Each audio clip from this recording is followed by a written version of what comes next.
Halo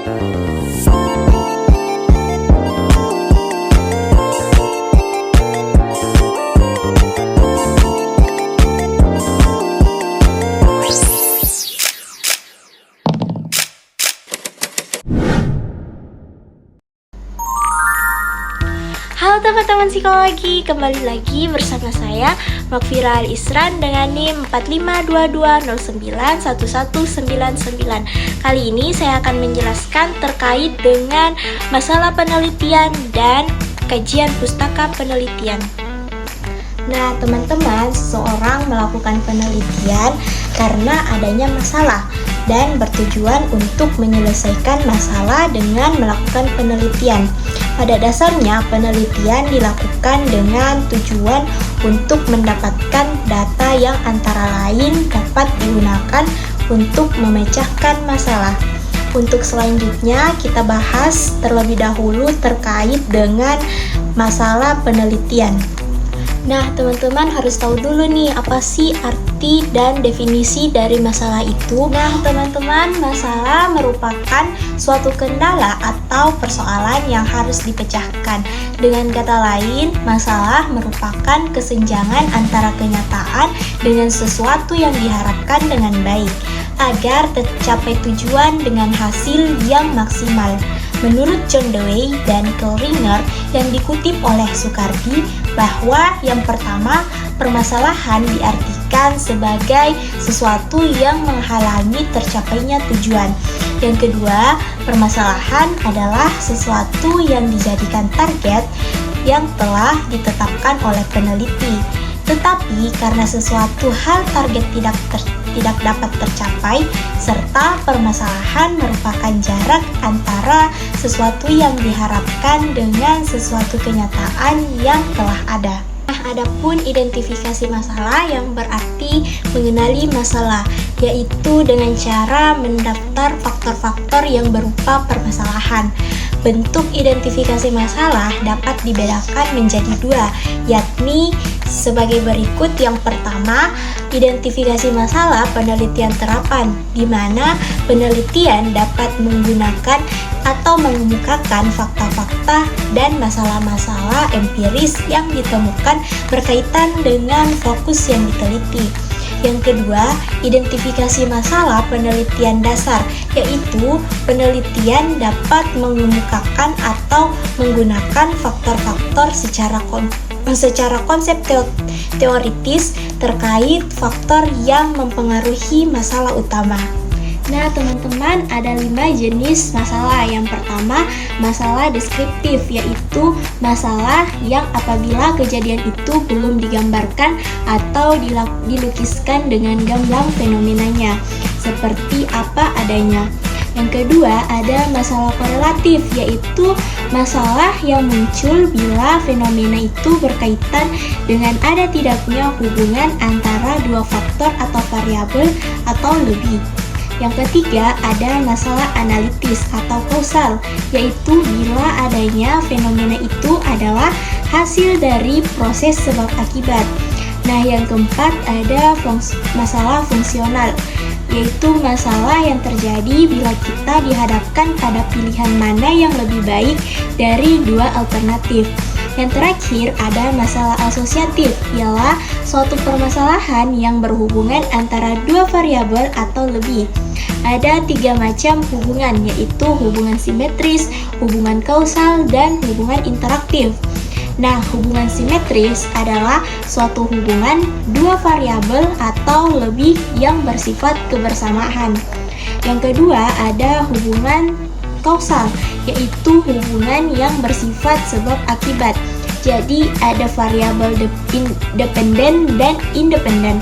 Sementara hubungan interaktif merupakan hubungan yang saling mempengaruhi antara satu variabel dan variabel lainnya. Menurut Suharsini Haryanto 1999 yang dikutip oleh Denny Dermawan menyatakan bahwa permasalahan penelitian yang baik perlu mempertimbangkan hal-hal sebagai berikut.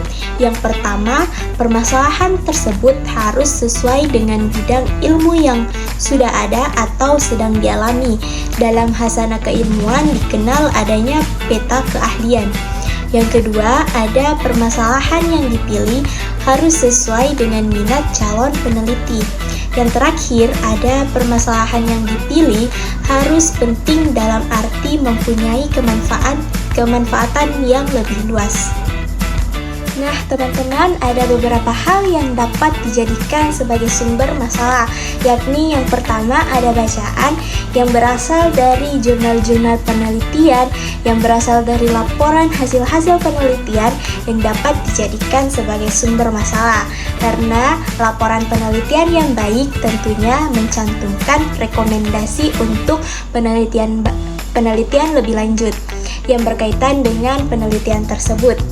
Yang kedua, ada pertemuan ilmiah atau penemuan ilmiah, di mana masalah dapat diperoleh melalui penemuan-penemuan ilmiah seperti seminar, diskusi, lokakarya, konferensi, dan sebagainya.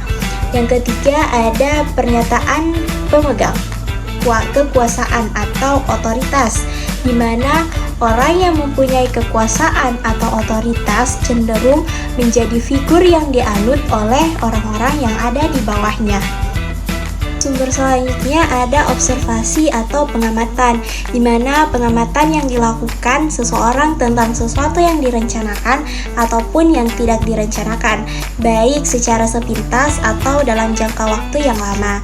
Yang kelima ada sumber wawancara atau angket, di mana melalui wawancara kepada masyarakat mengenai sesuatu kondisi aktual di lapangan dapat menentukan atau menemukan masalah apa yang sekarang dihadapi masyarakat tertentu.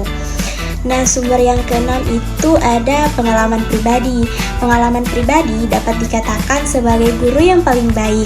Namun, tidak semua pengalaman yang dimiliki seseorang itu selalu positif ya teman-teman, tapi kadang-kadang sebaliknya. Nah, sumber yang terakhir itu rasa ingin tahu, di mana rasa ingin tahu yang lebih tinggi mendorong manusia atau seseorang untuk melakukan atau mencari tahu sesuatu terhadap permasalahan yang terjadi, terutama informasi yang sering diberitakan di media massa ataupun media sosial. Misalnya, informasi terkait tindakan kriminal yang sering terjadi dapat menjadi bahan penelitian. Nah, bahasan selanjutnya itu pembatasan masalah, di mana pembatasan masalah adalah sesuatu untuk menetapkan batasan masalah penelitian yang akan diteliti. Batasan masalah ini bertujuan untuk mengidentifikasi faktor-faktor mana saja yang termasuk dalam ruang lingkup masalah penelitian dan faktor mana saja yang tidak termasuk dalam ruang lingkup masalah penelitian. Sebelum menentukan atau menemukan batasan masalah, peneliti harus memperhatikan sebagai berikut. Yang pertama, masalah yang dibatasi hendaklah masih dalam kemampuan peneliti. Yang kedua, masalah yang dibatasi hendaklah dapat diuji berdasarkan data-data yang mudah diperoleh di lapangan. Yang ketiga, ada masalah yang dibatasi hendaknya cukup penting untuk diselidiki. Yang keempat, ada masalah yang dibatasi hendaknya cukup menarik minat peneliti. Teman-teman, adapun tujuan pembatasan masalah dilakukan karena keterbatasan waktu penelitian yang diberikan sponsor dan peneliti, serta keterbatasan dari kemampuan tenaga peneliti. Selanjutnya, literatur review atau tinjauan pustaka, di mana tinjauan pustaka ini merupakan salah satu bab yang hampir selalu ditemukan dalam proposal penelitian dan laporan penelitian, termasuk skripsi, tesis, dan disertasi. Tinjauan pustaka ditemukan dalam sebuah artikel jurnal ilmiah atau proceeding seminar ilmiah, dan fungsi tinjauan pustaka di sini diambil alih oleh bagian pendahuluan. Nah, kajian pustaka merupakan momentum bagi calon peneliti untuk merekomendasikan atau mendemonstrasikan hasil bacaannya selanjutnya yang ekstensi terhadap literatur-literatur yang berkaitan dengan pokok masalah yang akan diteliti. Dalam tinjauan pustaka ada hipotesis, di mana hipotesis ini merupakan elemen penting dalam penelitian kuantitatif. Terdapat 3 alasan utama yang mendukung pandangan ini, diantaranya yang pertama itu hipotesis dapat dikatakan sebagai piranti kerja teori. Hipotesis ini dapat dilihat dari teori yang digunakan untuk menjelaskan permasalahan yang akan diteliti. Misalnya, sebab dan akibat dari konflik dapat dijelaskan melalui teori mengenai konflik. Kedua, hipotesis dapat diuji dan ditunjukkan kemungkinan besar atau tidak benar. Kemungkinan besarnya itu kemungkinan besar benarnya atau kemungkinan besar itu tidak benar. Nah, yang ketiga ada hipotesis adalah alat yang besar dayanya karena membuat ilmuwan dapat keluar dari dirinya sendiri. Artinya, hipotesis disusun dan diuji untuk menunjukkan benar atau salah dengan cara terbebas dari nilai serta pendapat peneliti yang menyusun dan mengujinya. Adapun fungsi kajian pustaka yaitu fokus penelitian yang sedang dikerjakan perlu diulas melalui kajian pustaka yang akan dihasilkan. Kajian pustaka ini dapat berupa buku-buku teks, laporan hasil penelitian, makalah, risalah, serta kajian-kajian karya-karya ilmiah seperti skripsi, tesis, dan disertasi. Dalam kajian pustaka, peneliti membuat deskripsi secara sistematis tentang hasil peneliti sebelumnya. Nah, yang sejalan dengan topik penelitian yang sedang dilakukannya. Dengan kata lain, topik penelitian dibandingkan dengan kajian yang sama dengan hasil penelitian yang terdahulu. Nah, teman-teman, terdapat 3 fungsi dari kajian pustaka, yaitu yang pertama ada untuk memastikan pernahnya masalah yang sedang diteliti atau dilakukan oleh peneliti lain. Nah, yang kedua itu untuk mengetahui apakah masalah yang diteliti dikaji secara komprehensif, lengkap, dan hasilnya memuaskan atau tidak. Nah, yang terakhir itu ada untuk mengungkapkan kekhasan atau perbedaan masalah yang akan diteliti. Nah, teman-teman, sejalan dengan fungsi yang tadi, kajian pustaka bermanfaat untuk memperdalam pengetahuan terkait dengan masalah yang diteliti sehingga menguasainya. Nah, yang kedua yaitu menegaskan kerangka teoteris yang dijadikan landasan atau kerangka berpikir terhadap masalah penelitian. Selanjutnya itu mempertajam konsep-konsep yang digunakan sehingga mempermudah dalam perumusan hipotesis-hipotesis. Nah, yang terakhir itu untuk menghindarkan terjadinya pengulangan penelitian terhadap masalah yang akan diteliti. Dengan demikian, terdapat 2 manfaat penting dari tinjauan pustaka. Yang pertama yaitu manfaat epistemologi, di mana epistemologi ini terkait dengan pengalaman, pengetahuan, penajaman teori, dan konsep yang terkait dengan fokus penelitian. Sedangkan manfaat praktik yaitu terkait dengan tidak berulangnya penelitian yang sama. Nah, teman-teman, selanjutnya ada kriteria pemilihan sumber pustaka. Kriteria pemilihan sumber pustaka mencakup hal-hal diantaranya yang pertama itu ketetapan, di mana isi dari sumber pustaka sesuai dengan penelitian yang dilaksanakan. Selanjutnya, kejelasan atau clarity. Sumber pustaka harus mudah dipahami atau mudah dimengerti oleh peneliti. Yang ketiga yaitu empiris atau empiriciousness, di mana sumber pustaka ini berdasarkan pada kenyataan bukan hasil imajinasi. Nah, yang selanjutnya itu terorganisasi atau organization.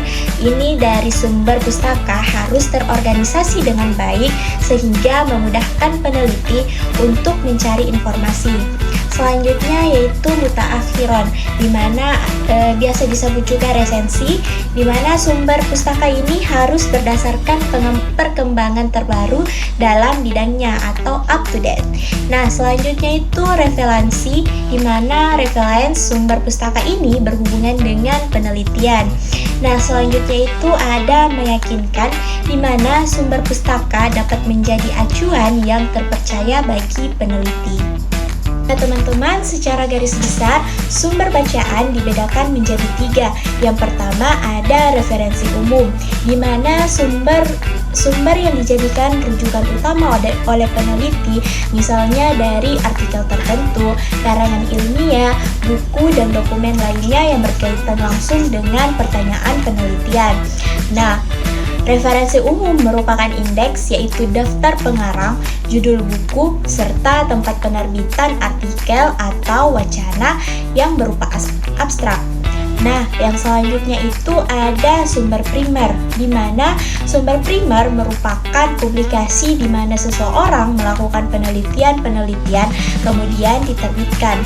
Penulis mengkomunikasikan semuanya secara langsung kepada pembaca. Sumber primer penelitian pendidikan adalah jurnal, misalnya Journal of Research Science Teaching, di mana ada jurnal yang diterbitkan bulanan 3 kali dalam setahun, dan artikel yang dimuat merupakan laporan hasil penelitian. Selanjutnya ada sumber sekunder, di mana sumber sekunder merupakan publikasi di mana penulis mendeskripsikan hasil karya orang lain. Sumber sekunder adalah buku atau textbooks, ensiklopedia pendidikan, kajian penelitian, ataupun buku tahunan. Teman, selanjutnya itu ada langkah-langkah dalam menyusun kajian pustaka.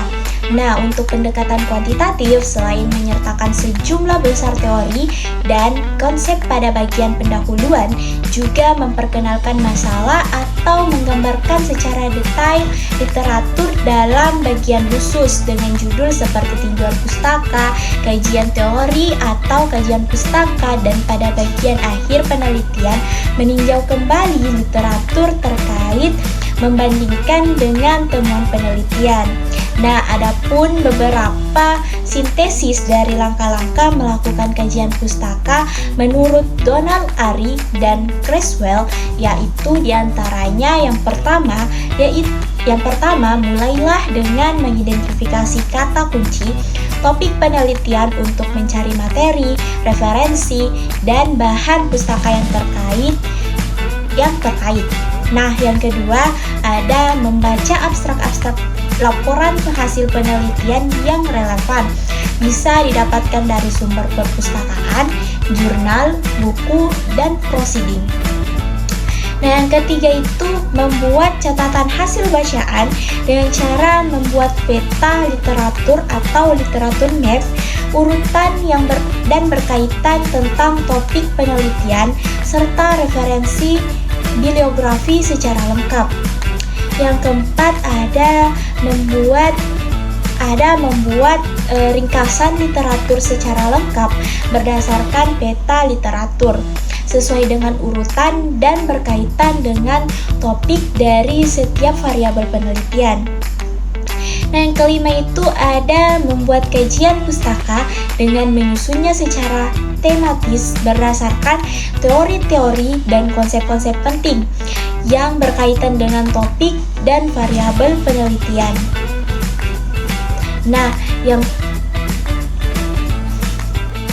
terakhir pada akhir kajian pustaka, kemukakan pandangan umum tentang topik penelitian yang dilakukan berdasarkan literatur yang ada, dan jelaskan orisinalitas dan pentingnya topik penelitian yang akan dilakukan dibanding dengan literatur yang sudah ada.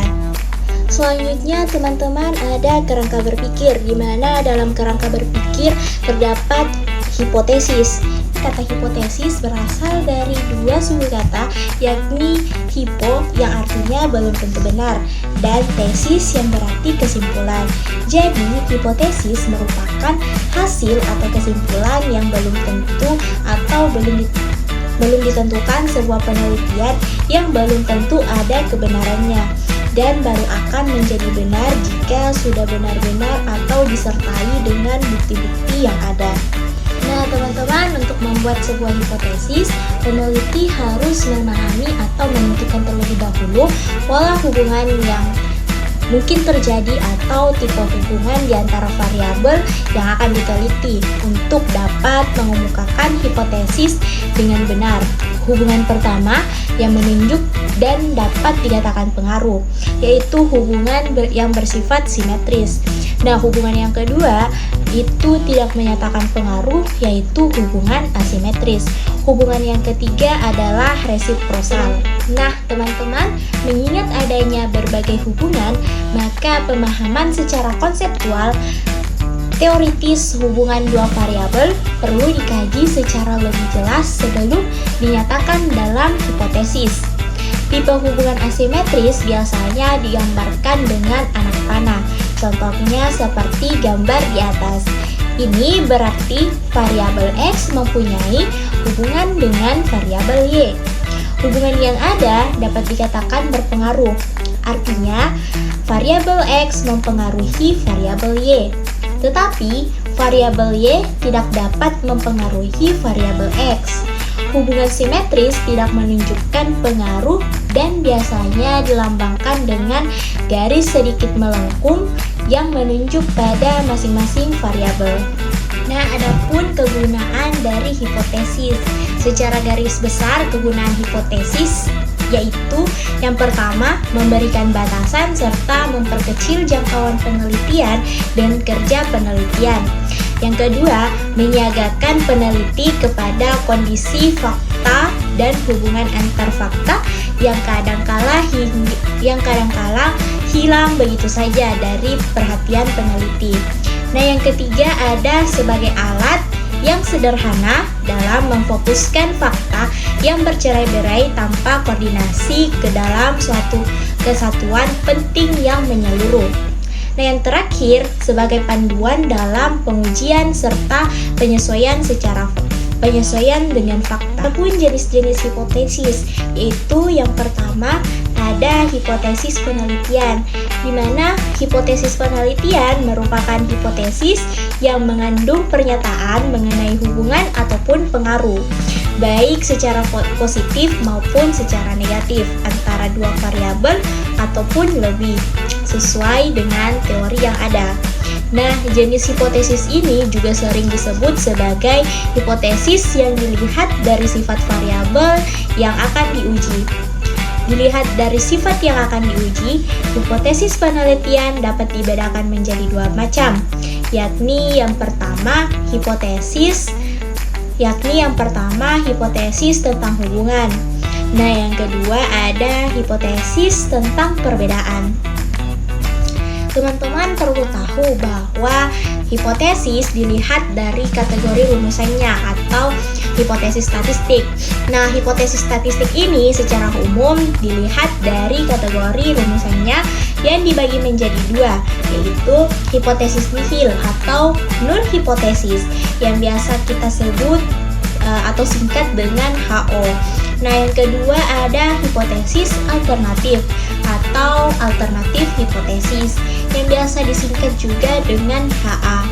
Hipotesis nihil atau HO yaitu hipotesis yang menyatakan tidak adanya hubungan antara suatu variabel dengan variabel yang lain.